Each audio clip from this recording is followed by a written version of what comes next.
Alright, asante sana msikilizaji, karibu sana moja kwa moja.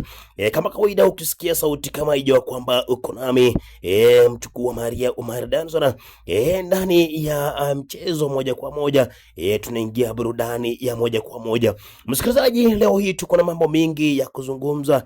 Siku ni ya Jumapili kama kawaida, na kama ilivyo kawaida yetu, angalia meji iliweza kupiwa. Kulikuwa na ngarambe, kulikuwa na timu kadha wa kadha ambazo ziliweza kupiga jana siku ya Jumamosi.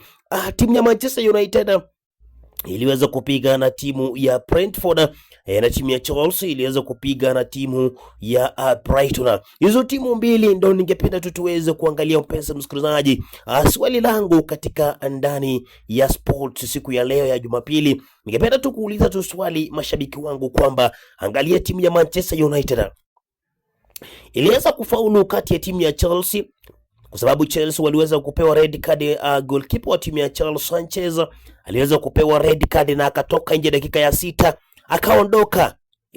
Game ya timu ya Chelsea ikaharibika. Manchester United wakapata ushindi wa mabao 2-1. Angalia timu game ambayo ilikuwa jana kati ya timu ya Manchester United na timu ya Brentford.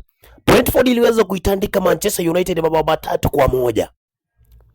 Msikilizaji ama shabiki wangu, ningependa tu kukuuliza tu swali siku ya leo kwamba will Amorim continue being Manchester United manager ama anaenda kupiwa kalamu?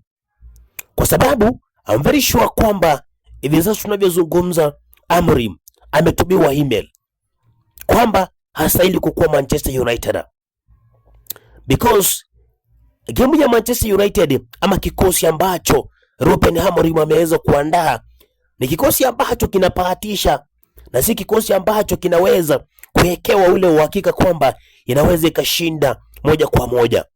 So my question is, my good people, mashabiki wangu wote, will Amorim continue being Manchester United manager ama anaenda kupiwa kalamu?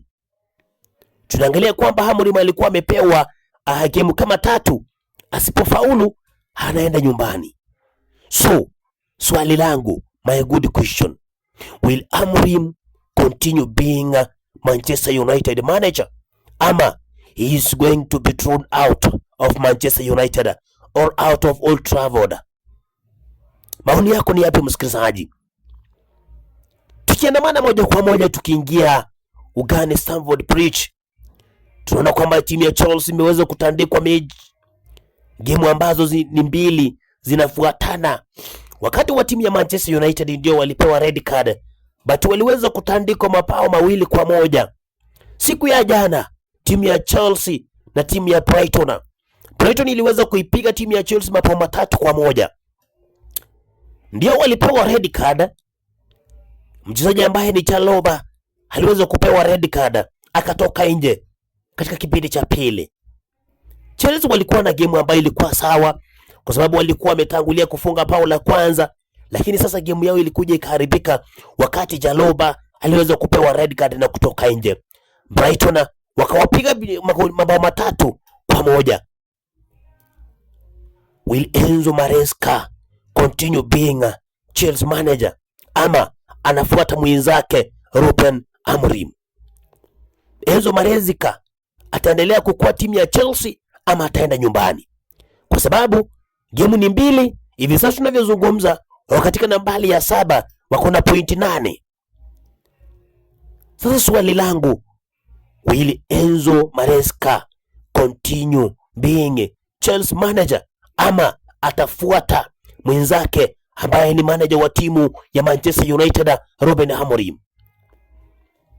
Wataendelea kukaa wakufunzi wa hizi timu mbili, timu ya Manchester United ikiwa inasimamiwa na mkufunzi ambaye ni Ruben Amorim, na hii timu ya Chelsea ambaye imesimamiwa na mkufunzi ambaye ni Enzo Maresca.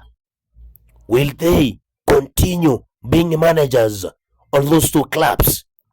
Wataendelea kukua pale ama wanaenda wapi? Moja kwa moja bisa msikilizaji, nikiona mashabiki wengi zaidi wanaendelea kutuma maoni yao, wanasema kwamba